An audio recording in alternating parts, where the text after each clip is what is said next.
Hello everyone. इस video में हम बजट जो कि आज अनाउंस हुआ है उसके टॉप एमसीक्यूज़ करेंगे और जो भी उसमें अनाउंस हुई हैं चीज़ें वो देखेंगे और इकोनॉमी की टर्म भी देखेंगे। चलिए स्टार्ट करते हैं। पहला क्वेश्चन है, physical deficit projected to come down to how many percent in 2025-26। 2025-26 में राजकीय घाटा जो है कितने प्रतिशत पर आने का अनुमान है बजट के अकॉर्डिंग, जो कि आज बताया गया है। इसका सही उत्तर है 4.5%। तो देख लेते हैं। जो अभी हाल ही में चल रहा है वो 6.4% चल रहा है डेफिसिट, और आने वाले समय में 5.9% होगा 2023-24 में, ऐसे अनुमान लगाया जा रहा है। और 2025-26 तक इसको 4.5% तक कम करने की बात की जा रही है फाइनेंस मिनिस्टर निर्मला सीतारमण के द्वारा। दूसरा क्वेश्चन पे पढ़ते हैं, how much tax a person with annual 3 lakh income have to pay according to the recent budget 2023। तो हाल के बजट 2023 के अनुसार सालाना जिस व्यक्ति की आय 3 लाख रुपए है उसको कितना टैक्स देना होगा? तो उसको देना होगा जी, ऑप्शन सी 0%, यानी कि देना ही नहीं होगा। यदि आपकी इनकम आप 3 लाख कमाते हैं साल का तो आपको नहीं देना है टैक्स। तो देख लेते हैं न्यू टैक्स रेट्स। तो 0 से यदि 3 लाख तक आपकी इनकम है तो आप एग्जेम्प्ट है, यानी कि आप टैक्स नहीं दो। ठीक है। 3 से 6 लाख तक की इनकम है तो 5% देना है टैक्स। यदि 6 से 9 लाख इनकम है तो 10% देना है। 9 से 12 लाख है 15% देना है। 12 से 15 लाख यदि किसी व्यक्ति की इनकम है तो उसको 20% जो है टैक्स देना होगा। 15 लाख से ऊपर सबको 30% देना है। अब देख लेते हैं पहले क्या थे। तो देखो अभी ये 3 लाख तक एग्जेम्प्ट कर दिया है ना, 0 कर दिया। पहले 2.5 लाख तक एग्जेम्प्ट था टैक्स। 2.5 से 5 लाख तक 5% देना होता था पहले। 5 लाख से 7.5 लाख तक 15% देना होता था, और 10 लाख से ऊपर देना होता था 30%, और अब हो गया है 15 लाख से। तो इस तरीके से क्वेश्चन घुमा फिरा के आए तो आप सॉल्व कर सकते हैं, और आने वाले समय में एग्जाम्स आ ही रहे हैं अभी। अब बात करते हैं नॉन टैक्स रेवेन्यू में से कौन सा है, आपको बताना है। आई होप आपकी टॉपिक कवर है और आपने पढ़ा हो नॉन टैक्स रेवेन्यू। तो देख लो इनमें से कौन सा है। Option B, dividend. जो नॉन टैक्स रेवेन्यू का मतलब होता है जो रेवेन्यू जो हमें प्रॉफिट टैक्स से नहीं आता गवर्नमेंट को, उसको बोलते हैं नॉन टैक्स रेवेन्यू। तो ये दो तरह के टैक्स होते हैं टैक्स रेवेन्यू। एक ऐसा रेवेन्यू जो कि टैक्स से कलेक्ट होता है गवर्नमेंट के द्वारा, एक ऐसा होता है नॉन टैक्स रेवेन्यू जो टैक्स से अदर चीज़ों से रेवेन्यू कलेक्ट करती है गवर्नमेंट, उसको बोलते हैं non tax revenue. Tax revenue में दो टैक्स आते हैं, एक तो डायरेक्ट टैक्स, एक इनडायरेक्ट टैक्स। डायरेक्ट टैक्स में जो चीज़ें डायरेक्टली टैक्स हम देते हैं, जैसे पर्सनल इनकम पे टैक्स लगता है या फिर कंपनीज के लिए कॉर्पोरेशन टैक्स लगता है, तो वो हमारा डायरेक्ट टैक्स है। इनडायरेक्ट टैक्स में जो कि डायरेक्टली नहीं लगता, जैसे हाल ही में जीएसटी चल रहा है, जीएसटी तो डायरेक्टली थोड़ी दे रहे हैं, चीज़ों पे लग रहा है। एक्साइज, सर्विस टैक्स, ये सारे टैक्स जो है इनडायरेक्ट हैं, तो इनसे जो आमदनी होती है गवर्नमेंट की उसको टैक्स रेवेन्यू बोलते हैं। और जो अदर्स चीज़ें होती हैं, जैसे कैश ग्रांट है, आउटसाइड कंट्रीज से मिला है, डिविडेंड जैसे पब्लिक सेक्टर अंडरटेकिंग से मिला है, तो इसी में तो आ रहा है ये नॉन टैक्स रेवेन्यू में। इंटरेस्ट इनकम जो कि लोन्स से आ रही है इनकम, वो टैक्स का थोड़ी हिस्सा है। लोन्स से आप पेमेंट कलेक्ट कर रहे हैं लेकिन वो टैक्स का हिस्सा नहीं है। फीस जैसे कि पब्लिक बिजनेसेस, इन सब से जो कलेक्ट होता है जो कि टैक्स के अलावा होता है, उसको बोलते हैं नॉन टैक्स रेवेन्यू। अब देखते हैं एम क्या था बजट का। तो सिटीजन्स को अपॉर्चुनिटी प्रोवाइड करनी है, स्पेशली यूथ को, क्योंकि बहुत सारे लोगों को जॉब ही नहीं मिल रही है। तो उस गैप को भरने के लिए बहुत सारी अपॉर्चुनिटीज़ क्रिएट करनी है, और जॉब क्रिएशन के लिए इम्पेटस ग्रोथ, स्ट्रॉन्ग ग्रोथ यहाँ पे तैयार करनी है। मैक्रो इकोनॉमिक स्टेबिलिटी को स्ट्रेंथ करना है। वुमेन एम्पावरमेंट के बारे में बात करी जा रही है। सेल्फ हेल्प ग्रुप को इनेबल करना है। इकोनॉमिक एम्पावरमेंट को बढ़ावा देना है। रॉ मटेरियल सप्लाई जितनी भी जरूरत पड़ती है सेल्फ हेल्प ग्रुप के लिए, मार्केटिंग करने के प्रोडक्ट्स को, उन सब के लिए हेल्प करना है।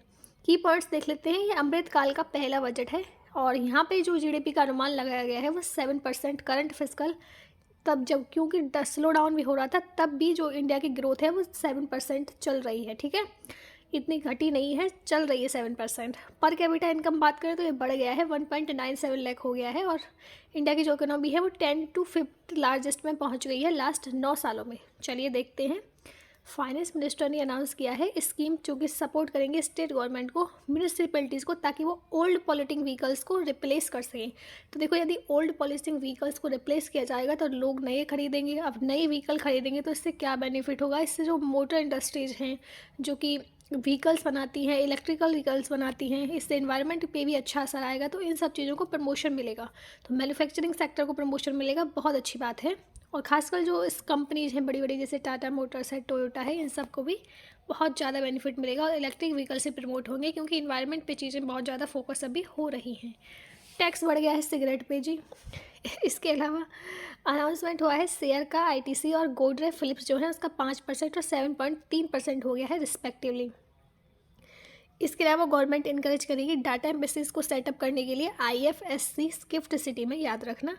यूनियन बजट ने हाइक किया है कैपिटल एक्सपेंडिचर 33% का, जो कि 10 लाख करोड़ है आउटले, और ये 3.3% है GDP का। इसके अलावा फूड सिक्योरिटी प्रोग्राम भी चलेंगे अगले साल तक, जो भी चलाए जा रहे थे पहले वो अब भी चलेंगे। और एग्री स्टार्टअप के लिए, फिशरीज के लिए, वल्नरेबल ट्राइबल ग्रुप्स के लिए बहुत सारे इनिशिएटिव यहाँ पे लॉन्च किए गए हैं। ये मैंने आपको पहले ही बता दिया 3 लाख वाला। इसके अलावा देख लेते हैं इंडियन रेलवे का आया है आउटले बहुत ज़्यादा, 2.40 लाख करोड़ पहली बार, क्योंकि बहुत ज़्यादा रेलवे पे अमृत स्टेशंस बन रहे हैं, अच्छे वाले मॉडर्न स्टेशंस। तो इसीलिए चीज़ों को बढ़ावा देने के लिए गवर्नमेंट ने इतना सारा बजट एलोकेट किया है, क्योंकि देखो पहले ऑलरेडी रोड पे इन सब चीज़ों पे फोकस जा चुका है, अभी रेलवे पे फोकस जाने की बात हो रही है। क्रेडिट गारंटी दी है MSME के लिए 9,000 करोड़ का, यहाँ पे फंड रीअलोकेट किया है MSME को, ताकि जो उनकी चीज़ें हो रही हैं, बिगड़ रही हैं, कोरोना की वजह से बिगड़ गई हैं जो चीज़ें, उनको सुधारा जा सके। ओके और ये प्राइम मिनिस्टर मिल जाता है मुझसे FM की जगह। जो फाइनेंस मिनिस्टर हैं इन्होंने 35,000 करोड़ का आउटले यहाँ पे अनाउंस किया है एनर्जी ट्रांजिशन इन्वेस्टमेंट के लिए। यहाँ पे बैटरी सेटअप कैपेसिटी जो है 4,000 मेगावाट आवर की इंडिया में सेटअप होगी। इसका एम है ग्रीन हाइड्रोजन प्रोडक्शन को 5 बिलियन टन तक का यहाँ पे बढ़ाना है 2030 तक का। ओके, अब बात करते हैं, रिड्यूस कर दिया है हाईएस्ट सरचार्ज रेट 37% से 25% तक न्यू टैक्स रिगाइम के अंतर्गत। इसके अलावा बेनिफिट होगा लोअर टैक्स रेट का 15% न्यू कोऑपरेटिव सोसाइटीज़ को। PM किसान के अंतर्गत भी कैश ट्रांसफ़र हुआ है 2.2 लाख करोड़ का, तो चल रही है ये स्कीम अभी। सेंटर ऑफ एक्सलेंस बनाए जाएंगे मिलेट के लिए, तो देखो 2023 को इंटरनेशनल ईयर ऑफ मिलेट क्या कहते हैं उसको डिक्लेयर किया गया है, तो उसी वजह से चीज़ों को प्रमोशन मिल रहा है यहाँ पे। और यहाँ पे क्या होगा कि मिलेट के अंतर्गत बहुत सारा एरिया जो है वो बढ़ेगा, ठीक है। तो जितना भी 3% टोटल ग्रॉस एरिया है आजकल हम कवर कर रहे हैं मिलेट के अंतर्गत। ओके, चलिए, प्रधानमंत्री आवास योजना के अंतर्गत 66% 79,000 करोड़ नेक्स्ट फिस्कल में दिया जाएगा, ताकि बहुत सारे अर्बन और रूरल हाउसेस बन सकें। देखो एसेट जो होता है ना, एक ऐसा एसेट का मतलब ही होता है लॉन्ग टर्म। पहले आपको बता देती हूँ, ये बजट की टर्म्स हैं। तो एसेट ऐसा चीज़ होती है, जैसे हमने मशीन कोई खरीदी तो हमें बहुत लॉन्ग टर्म तक वो बेनिफिट देगी। अगर हमने स्कूल बनाने में एक्सपेंडिचर क्रिएट किया, बिजनेस खड़ा करने में एक्सपेंडिचर क्रिएट किया, कैपिटल लगाया, बहुत सारे पैसे खर्च किए, तो वो हमारे बहुत दिनों तक वो हमारी हेल्प करेगी, लॉन्ग टर्म में वो बेनिफिट करेगी, तो उसको हम एसेट बोलते हैं। लायबिलिटी ऐसा होता है कि किसी ने हमको कुछ दिया है और हमारी जिम्मेदारी है उस चीज़ को वापस करना, तो ये होता है एसेट और लायबिलिटी। अब आते हैं कैपिटल एक्सपेंडिचर और रेवेन्यू एक्सपेंडिचर पे। कैपिटल एक्सपेंडिचर उन चीज़ों की बात करता है जो थोड़े लंबे समय की है, 1 साल से ज़्यादा की हैं, और रेवेन्यू एक्सपेंडिचर में जो चीज़ें अभी हो रही हैं, हाल ही में चीज़ें आ रही हैं, पैसे आ रहे हैं, वापस जा रहे हैं, 1 साल तक, 1 महीने तक, 1 हफ्ते में, तो ये सारी चीज़ें रेवेन्यू एक्सपेंडिचर का पार्ट बनती हैं। तो कैपिटल एक्सपेंडिचर वो होता है या तो वो एसेट क्रिएट करता है या फिर लायबिलिटी को गवर्नमेंट की को रिड्यूस कर देता है। जैसे फॉर एग्जांपल, यदि जो गवर्नमेंट है वो परचेज कर रही है बिल्डिंग को, तो खरीद रही है ना, तो बिल्डिंग जो है वो लॉन्ग टर्म में एक एसेट बन जाएगी, क्योंकि वो गवर्नमेंट को फ़ायदा करेगी। अब लोन कोई सरकार जो दे रही है, तो ये भी गवर्नमेंट का एक एसेट हो जाता है। Loan taken repaid by government अगर दोबारा से चुकता किया जाए, तो ये सारी चीज़ें जो आती हैं वो कैपिटल एक्सपेंडिचर के अंतर्गत आती हैं। जैसे अगर लोन चुका दिया है गवर्नमेंट ने, तो उनकी लायबिलिटी थी, किसी से उन्होंने लोन लिया तो उनकी लायबिलिटी थी देना, अब उन्होंने चुका दिया तो यहाँ पे उनकी जो लायबिलिटी है वो घट गई, ठीक है। तो क्रेडिट एसेट या फिर रिड्यूस लायबिलिटी, उसको कहते हैं कैपिटल एक्सपेंडिचर। रेवेन्यू एक्सपेंडिचर की बात करें तो ना तो ये जो है एसेट क्रिएट करता है और ना ही लायबिलिटी को घटाता है। जैसे फॉर एग्जांपल, अगर आपने थोड़े से सामान खरीद लिया गवर्नमेंट ने, तो इसमें ये थोड़ी है कि कोई कुछ बहुत बड़ा एसेट हो गया क्रिएट या फिर लायबिलिटी घट गई, नहीं। इसी प्रकार से यदि कोई ग्रांट देती है गवर्नमेंट किसी को, तो वो ऐसे ही दे रही है, वो ऐसे थोड़ी वो वापस में चीज़ें मिल रही हैं, नहीं। तो ये सारी चीज़ें ना तो एसेट क्रिएट कर रही हैं और ना लायबिलिटी, तो ये होता है रेवेन्यू एक्सपेंडिचर।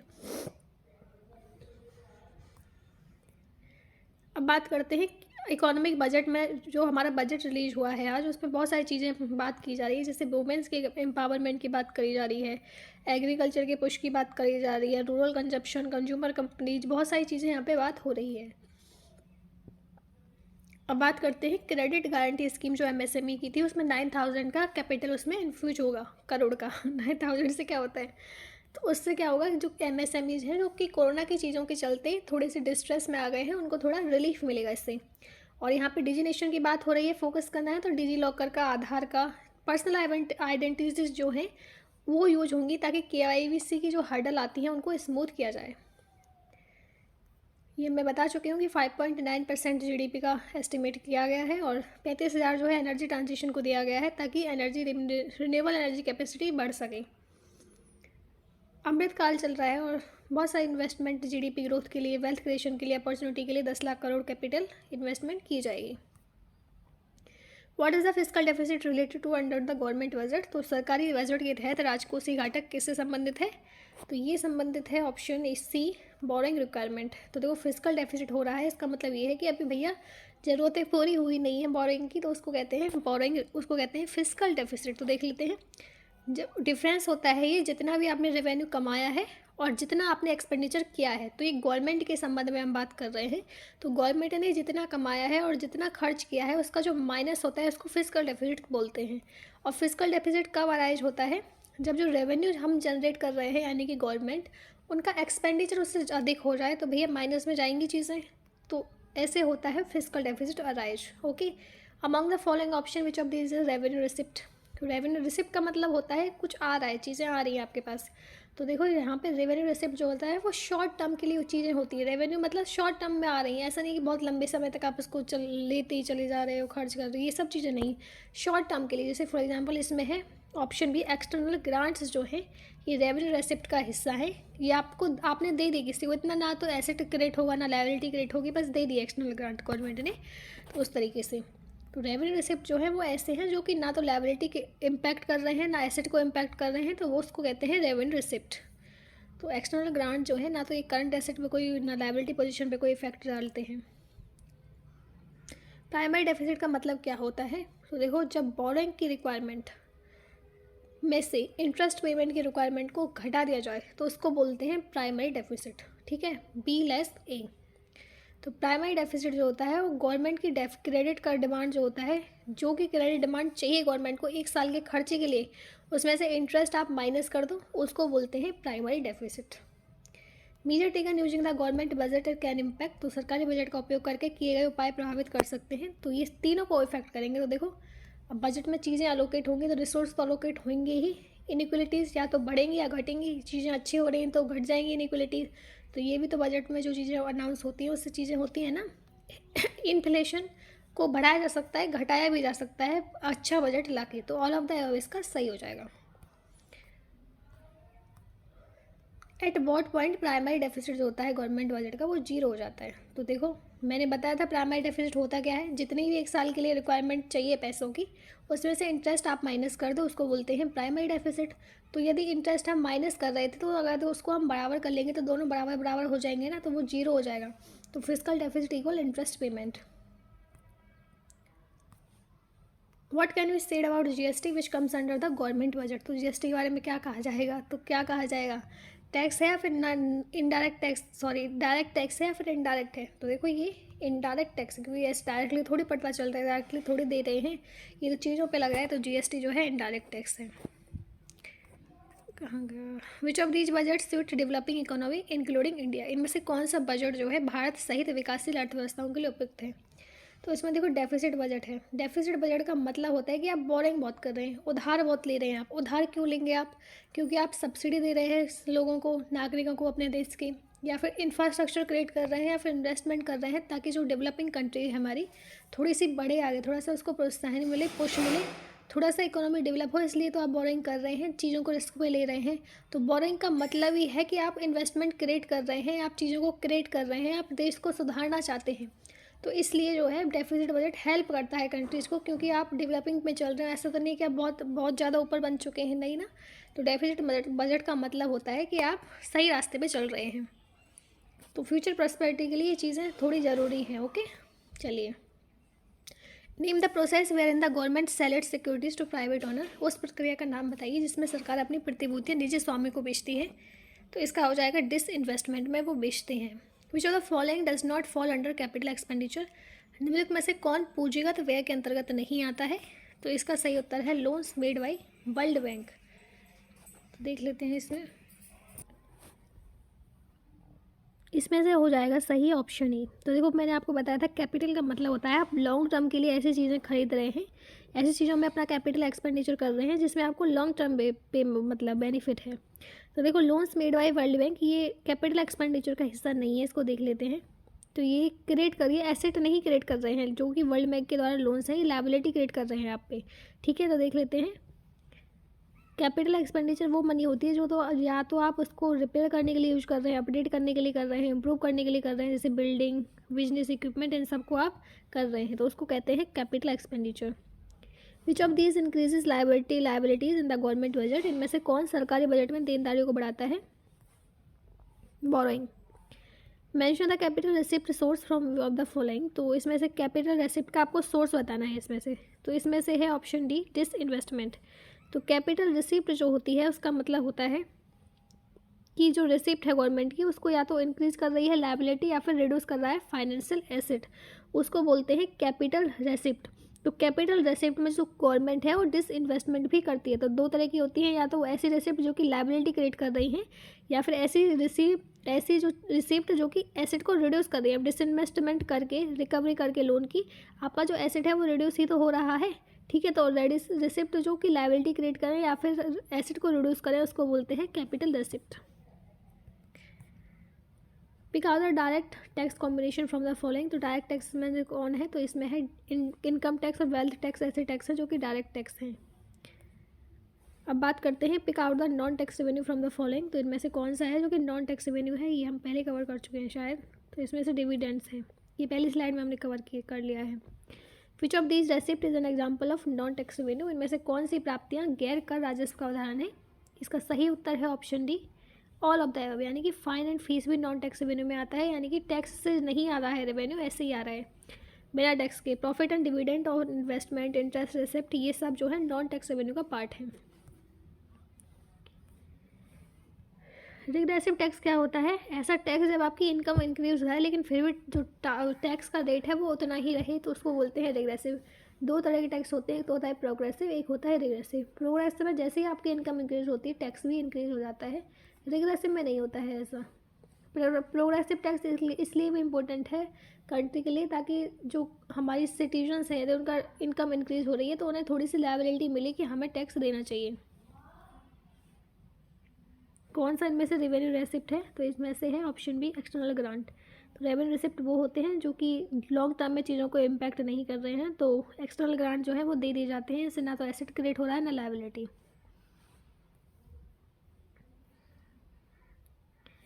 तो कितने न्यू लैब बने जा रहे हैं 5G service in India according to budget 2023? तो ये बने जा रहे हैं 100 लैब बनेंगे 5G सर्विस यूज करने के लिए, ताकि बहुत सारी अपॉर्चुनिटी यहाँ पे बनाई जाए, बहुत सारे बिजनेस मॉडल, एम्प्लॉयमेंट पोटेंशियल यहाँ पे क्रिएट किया जाए। डायरेक्ट बेनिफिट ट्रांसफ़र स्कीम किसको सपोर्ट करेगी? तो यूथ को करेगी। तो डायरेक्ट बेनिफिट ट्रांसफ़र का मतलब होता है डायरेक्टली रीच करती है बेनिफिशियल को। कोई भी स्कीम लॉन्च कर रहे हैं, कुछ भी चीज़ें कर रहे हैं, जैसे पेंशन ही भेजनी है, या फिर कभी कभी सरकार जो है वो सब्सिडी देने लग जाती है कि पर्टिकुलर चीज़ के लिए आपको सब्सिडी दे रहे हैं, तो बस उसी चीज़ के लिए आपके बैंक अकाउंट में वो जाए या फिर पैसे देने लग जाए, तो उन सब चीज़ों के लिए जो डायरेक्ट आपके बैंक में जाए विदाउट एनी मिडिल मैन, तो उसको बोलते हैं डायरेक्ट बेनिफिट ट्रांसफ़र। मिस्टी स्कीम किससे रिलेटेड है जो कि बजट में अनाउंस हुई है? तो ये मैंग्रोव से रिलेटेड है। कोस्टल एरियाज के आसपास मैंग्रोव लगाने हैं। 157 न्यू नर्सेस कॉलेज बनेंगे ताकि वहाँ पे नर्स पेशेंट्स रेशियो जो है वो इंक्रीज हो सके। अब बात करते हैं आत्मनिर्भर क्लीन प्लांट प्रोग्राम।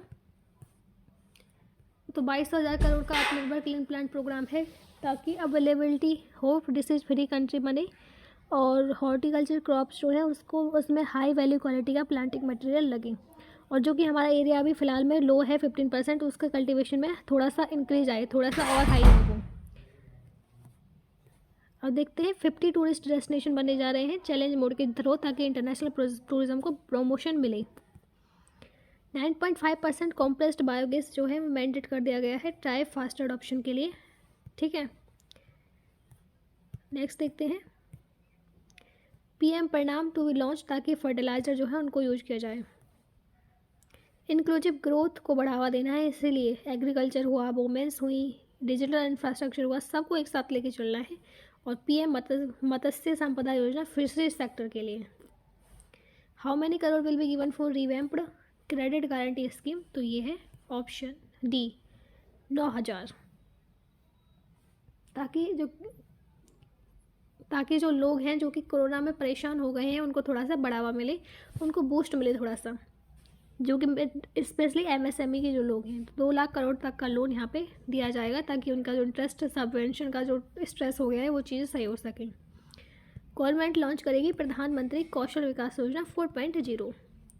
64% इंक्रीज होगा एलोकेशन के लिए। पीएम आवास योजना में 79,000 करोड़ दिया जाएगा, क्योंकि इससे क्या होगा, इससे व्हीकल्स, ट्रैक्टर्स, इन सब का भी कंस्ट्रक्शन हो पाएगा। तो आवास योजना में तो इन सब का तो यूज होता है ना, व्हीकल्स का, ट्रैक्टर्स का, ठीक है। एग्री एक्सेलरेटर फंड जो है अनाउंस किया गया है बजट में, किससे रिलेटेड है, तो एग्रीकल्चर से रिलेटेड है, याद रखना। तो अनलॉक करना है, इसका उद्देश्य ही एग्रीकल्चर चेन, वैल्यू चेन को अनलॉक करना है, कंस्ट्रेंट को कम करना है। इसके अलावा कन्वर्ज करेगा फोकस स्टार्टअप पे, इनकरेज करेगा यंग एंटरप्रेन्योर्स को। बजट 2023 में मिशन सेट किया गया है एलिमिनेट सिकल सेल एनीमिया किस ईयर तक, तो ये 2047 तक, याद रखना।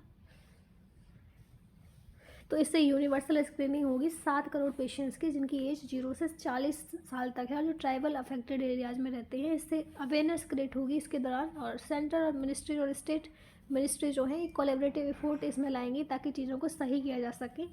और इन्फेक्शियस डिसीज जैसे कि ट्यूबरक्लोसिस है 2025 तक सही करना है, कालाजार को 2023 तक, लिम्फेटिक फिलरिसिस को 2027 तक।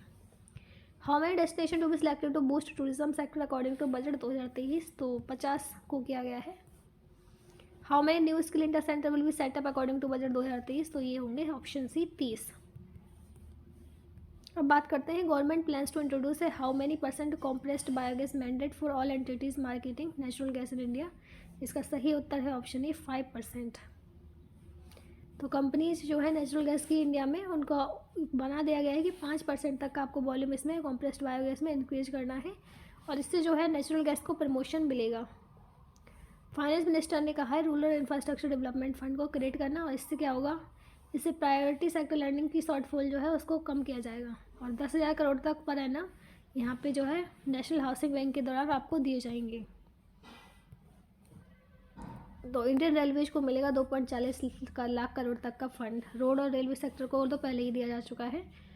और देख लेते हैं और भी चीज़ें। तो सेविंग स्कीम के तहत मैक्सिमम डिपॉजिट जो लिमिट है वो सीनियर सिटीजन सेविंग की इन्हांस कर दी गई है 15 लाख से 30 लाख तक, और मंथली इनकम जो स्कीम है वो उसकी डबल कर दी गई है लिमिट 9 लाख से 15 लाख और जॉइंट अकाउंट के लिए। और one time new saving scheme जो है महिला सम्मान सेविंग सर्टिफिकेट फॉर वुमेन, इसको अवेलेबल कराया जाएगा 2 सालों में 2025 तक। परमानेंट अकाउंट नंबर जो है ये ऐसा बन जाएगा कि इससे आप सिंगल बिजनेस आइडेंटिफायर बन सकते हैं, और डिजिटल जितनी भी चीज़ें हैं आपको उससे फिर आसानी रहेगी, कॉम्प्लिकेशन नहीं रहेगा, पैन इंडिया यहाँ पे यूज हो जाएगा। इसी के साथ हमारी वीडियो समाप्त होती है। आई होप आपको वीडियो अच्छी लगी होगी। अगर वीडियो आपको अच्छी लगी है तो लाइक करें इसको एंड चैनल को सब्सक्राइब करें। आने वाली सभी वीडियोज़ के नोटिफिकेशन के लिए चैनल को सब्सक्राइब करें। Thank you for watching. मिलते हैं नेक्स्ट वीडियो में।